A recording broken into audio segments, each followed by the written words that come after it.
Morning, everyone. I saw this just this morning. This was posted yesterday, no, 2 days ago, May 5th. Today's May 7th. And it says, CBC News, police in Newfoundland now have sweeping powers to enforce pandemic public health orders. Interesting, right? The Newfoundland and Labrador government gave sweeping new powers to the police to enforce public health orders under the COVID-19 pandemic.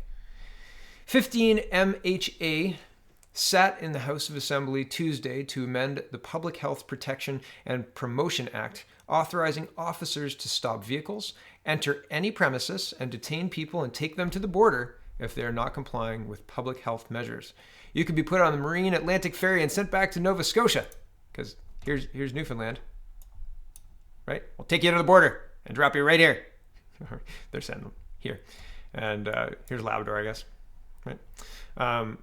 And weird that Canadian police have these sweeping powers to just grab you and remove you from the border.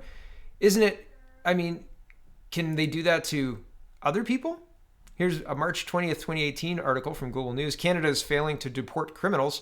Here's why it can take years, sometimes decades. We can't deport people from Canada, but if you don't listen to the public health officials in Newfoundland, they can deport you from Newfoundland now.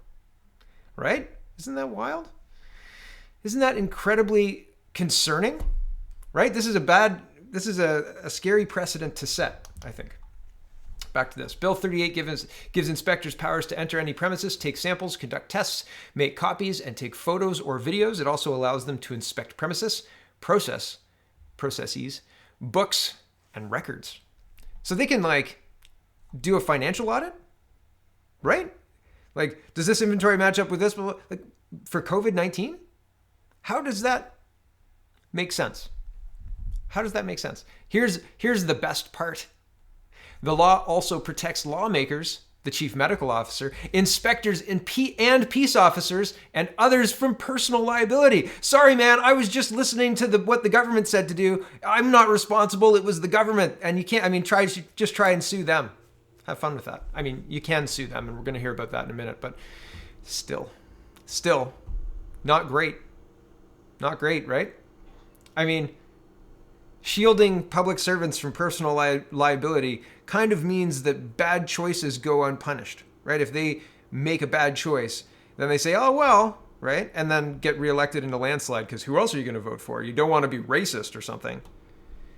Yeah, that was a really, really heavy eye roll. Okay, back to this. It's extreme by some people's estimation, Ball said, yet it was a requirement to make sure that the RCMP and the RNC would be able to enforce the special measures orders that were put into place by the chief medical officer. Isn't it so weird that during regular peacetime, during normal times, we can't deport people from the country?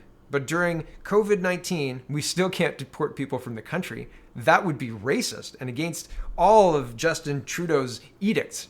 Right? But we can deport Canadians from Newfoundland if we want to, right? We can shut down travel between Quebec and Ontario, right? No problems. That's absolutely easy to do. But we can't deport criminals from the country, right? Criminals. These are criminals. These are people who have broken the law. This guy broke the law multiple times. Can't do anything about it. Can't do one thing about it. Sorry, man. But don't you dare go play in a park. Here's an $800 fine. And if you dare to enter Newfoundland, they're going to take you to the border. Right?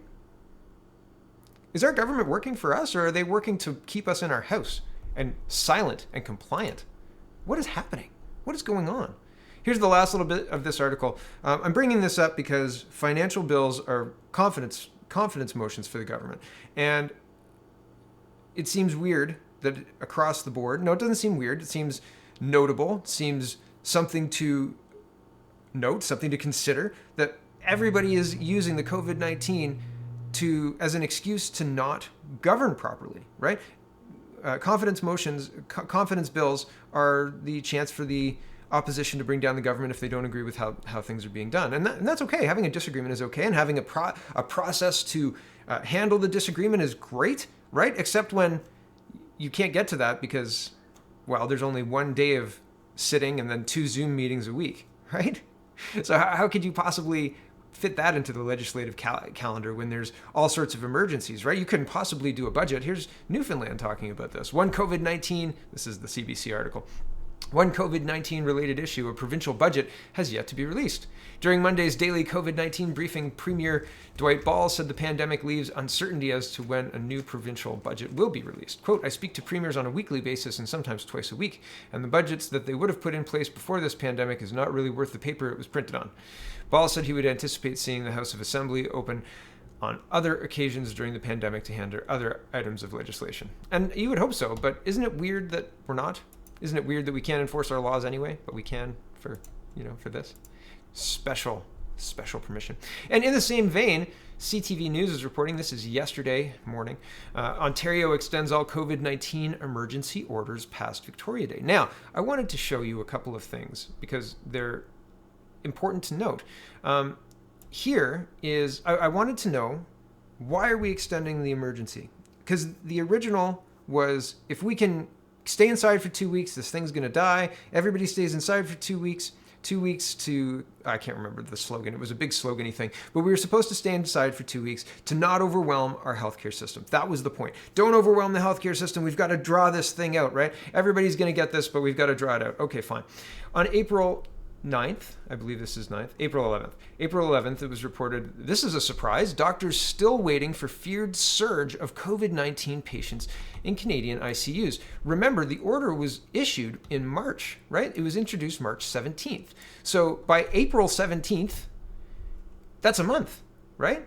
And we're in May now. We're May 7th now. Like, this is a long time, right? And so when you've got no surge as of almost a month in, April 11th, no surge of patients, no overwhelming the ICU. I looked Ontario ICU capacity, and there wasn't anything updated. There wasn't anything really past April 11th. There was something on April 28th, and I'm going to show you the April 28th numbers because they're notable too. We're May 7th. That's like a week, right? And this thing can change drastically in a week, except that it's really not. But there's no surge on April 11th. There's still a lot of capacity. And here's April 28th. Okay, this was the April 28th, here it is, publication. And these are the numbers. These are the numbers for total beds available. Estimated hospital bed availability. Okay, total beds available, acute care, critical care, care with ventilator. Acute care had 10,000 beds. COVID-19 beds used, 910. 910. Critical care, 2,434 beds available, used 1%, 243. Is that 1% or 10%? 24 is 1%? 10%. And critical care ventilators, 2,431. And used 193. Where's the emergency? Why are we extending this emergency? What's going on? There's no emergency here, right? Like, there's plenty of room for lots of people. What are we expecting will happen? We've been on lockdown for more than a month. 50 odd days now. What is going on? Why is the economy not being restarted? Why are our leaders not chomping at the bit to get this restarted? What is going on? It makes no sense. So, Ontario extends all COVID-19 emergency orders past Victoria Day. The Ontario government has extended all emergency orders in the province until May 19th. The emergency order, first introduced on March 17th, includes the closure of non-essential businesses and prohibits public gatherings of more than 5 people. The province said on Wednesday it extended the emergency orders following the advice of the Chief Medical Officer of Health. Does anybody have critical thinking skills? Can they look at this and ask the same questions I just asked? Why? Where's the emergency? Back to this. Ontario's overall declaration of a state of emergency was extended last month to May 12th. Last Friday, Premier Doug Ford announced that a small number of businesses could reopen in the province if they could follow strict safety guidelines. These businesses mainly included those who can operate in an outdoor environment. Ontario's Chief Medical Officer of Health laid out last week that what his team needs to see before he can begin lifting restrictions imposed as a result of the virus. Dr. David Williams said that stopping community transmission is the key to keeping the virus at bay. He wants to see the number of new cases by way of community transmission to drop well below 200 per day, something the province hasn't recorded since early March. So these are tests for new cases daily, right? And new cases doesn't equal deaths. As we've seen, we've had lots and lots of new cases, but still not overwhelmed. And the deaths, I haven't looked at the deaths count right now. I think it's 4,200. But here's an interesting side note. Remember this? This is reported May 6th too. Tanzanian president blames lab after goat and papaya test positive for coronavirus. Yeah, so they took goat and papaya, and they put a human name on it and an age, and they sent it out for testing for COVID-19, and they came back positive. Isn't that crazy? So we have testing that is giving lots of false positives, and we're saying that's going to be our metric. That's going to be how we open up the economy. I think that there's evidence to show that we should protect old folks' home, protect the communities who are at a higher risk, but certainly not lock down the entire country and the entire province and the entire economy for this. Why? I think the health officer needs to explain where the emergency is. In March and April, potentially you could say there's all these cases. There's a big iceberg underneath what we see, right? You see the little bit of the iceberg above the water, and below the water is a big iceberg. Maybe that held water when like a month ago, but everybody's been inside, right? You can't blame bad the continued community spread, which is less than 20% of the total cases, by the way. 80% of cases are in long-term care. But you can't blame Ontario not listening to the stay-at-home blah, blah, blah, when the economy has clearly been shut down. People are clearly staying at home. And it's not, I mean, if we're seeing 300 or 200 new cases a day from community spread, maybe the question is why? Why is that, right? Says the goat. So, I mean, it's just weird, right? It's just strange. Like the powers that they're taking in Newfoundland, marching forward, are powers that nobody had during peacetime. We couldn't even deport criminals, right? And now Doug Ford and the Ontario government are saying, well, we can only open up slowly. There's an emergency, but I see no emergency. What is happening in this country? Rebel News is suing the Prime Minister's office over question period of favoritism, blacklisting of reporters. I follow Kian Bext, and he's been tweeting about this, and so he's been trying daily to get into the daily pressers for Trudeau, and he's been calling out the people who run this, like who run the call-in and who run the selection to pick him. He said, like, unemployed journalists get picked before I get picked, and we're a working journalist company in Canada. So it seems weird for the PMO to ignore us. The Prime Minister or the people choosing the questions for the Prime Minister to consistently skip over the same news organization. It seems really strange. And not strange, it seems like a purposeful decision, right? And that's the point. And that's why they're suing over the favoritism, because I mean, it's not appropriate. Regardless of whether you agree with the rebel or not, you being the Prime Minister, the government of Canada, should be held accountable to all stripes of press. Can you imagine if Stephen Harper decided to not answer McLean's questions because they're too left-wing, right? And I mean, Trudeau is just saying that the rebel's too right-wing. You're too racist. We can't possibly answer your questions. It's essentially the same thing. Like, it's funny how that double standard isn't seen clearly by Trudeau supporters, right? It's interesting to know. So we continue to boil as the frog in the water and watch as our rights evaporate, and still we do nothing, right? How can we fight back against the coordinated efforts of the press and the governments, right? When we can't get accurate information out of China, or accurate information from the WHO, or seemingly accurate information from these tests, right? I like the goat. Then why are we allowing our economy to continue to be shut down? Golf courses? Golf courses are going to be the thing that gets things open? Really? Really? Is that seriously what we're going to do? It seems so unlikely. I mean, are we that powerless? Are we that neutered?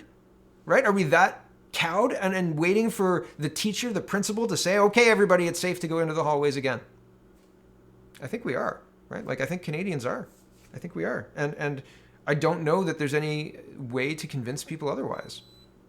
Like, There isn't. The fear of COVID-19 has been injected into the public discord, and it looks like we're going to be okay with masks. It looks like we're going to be okay with lining up outside the grocery store. It looks like we're going to be okay with drive-throughs and home schools. I'm okay with home schools.